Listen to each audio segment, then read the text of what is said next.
Have you ever felt too small, too weak, too unqualified to do what you believe God is calling you to do? If so, you're not alone. Today on I'll Meet You, a series of stories to make you consider. You fill in the blank. This is the story of Gideon, a man who hid in fear, doubted himself, and yet became the leader of one of the most unlikely victories ever recorded. This is When You Feel Too Small, the story of Gideon. And what happens at the end of this story could change the way you face fear forever. So stay with me. Gideon wasn't a warrior. He was hiding, afraid of the Midianites who had crushed Israel for years.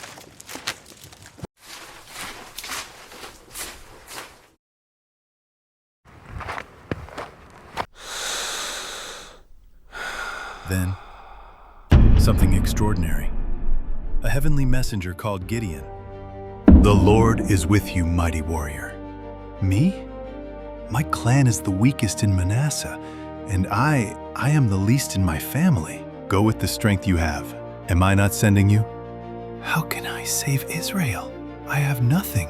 I am nothing. I will be with you. You will strike down the Midianites as if they were but one man. But Gideon, he couldn't believe it.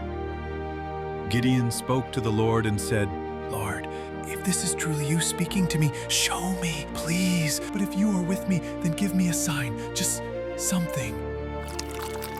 Gideon wasn't trying to test God to be difficult. He was just scared. "I don't understand, but I want to believe. Give me courage, God of my ancestors." But God is patient with us when we're honest. Has God ever called you to something that felt way bigger than you? If so, take a second to click subscribe, like, comment, and share this story. Someone you know might need to hear this right now. Courage doesn't mean fear disappears. It means moving forward anyway. We must move quickly. The night won't last forever. Gideon, are you sure they'll kill us for this? I'm not sure of anything, except that the Lord commanded it, and I would rather fear him than these idols. Even if I'm afraid, I will still obey. Who has done this thing?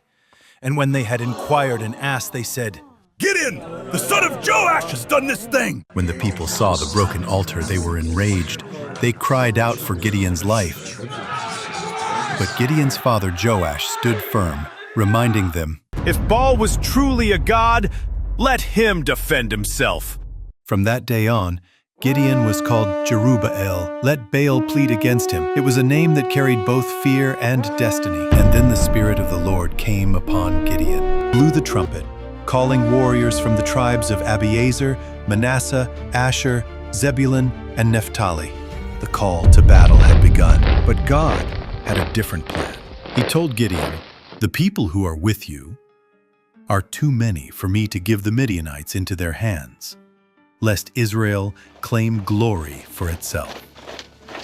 Gideon obeyed, first telling the fearful to depart. Thousands left. Then God refined the army further, testing how the men drank from the water. Only 300 remained. 300. Against an army too vast to count. But with God, numbers don't decide the outcome. Faith does. It was midnight. The 300 men took their positions around the Midianite camp, each carrying nothing but a ram's horn, an empty jar, and a torch hidden inside. At Gideon's signal, they blew the trumpets and smashed the jars, revealing blazing torches. The sound shattered the silence. The darkness exploded in light and noise. The Midianites panicked.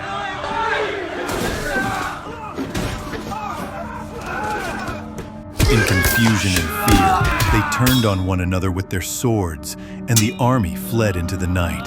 For the Lord and for Gideon, the men echo. voices rising. For the Lord and for Gideon, one of Gideon's men.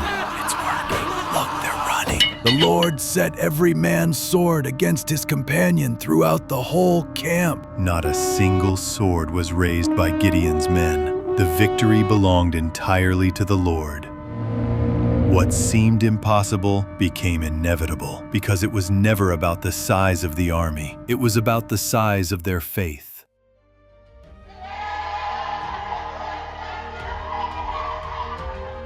So the land had rest for 40 years in the days of Gideon. The man who once hid in fear became the leader of a nation delivered. Tell us again how the Lord saved us. It began with one man who believed.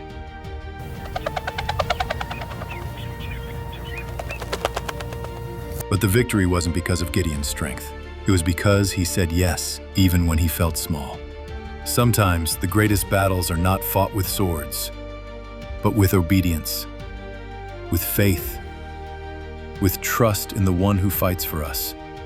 And that's the legacy of Gideon. Not a perfect man, but a willing one. The Lord is peace. What's one moment in your life when you chose faith over fear? Drop yes in the comments if you're trusting God to do big things through your small but mighty steps of faith. Let's encourage one another to keep moving forward in obedience to God, no matter how impossible it seems. Remember this: you don't have to be the strongest, the loudest, or the most powerful. God calls the willing, not the perfect. So when He says, move, you move, and move again. Even when you feel small, say yes and watch what He does. If this story encouraged you, don't forget to like, share, and subscribe to Armour Up Now, where we bring you faith over fear, biblical courage, and stories that remind you you may feel small, but you are mighty when you walk in obedience to God. Until next time, Armour Up Now. Stand bold. Move fearless. Wow, it's time.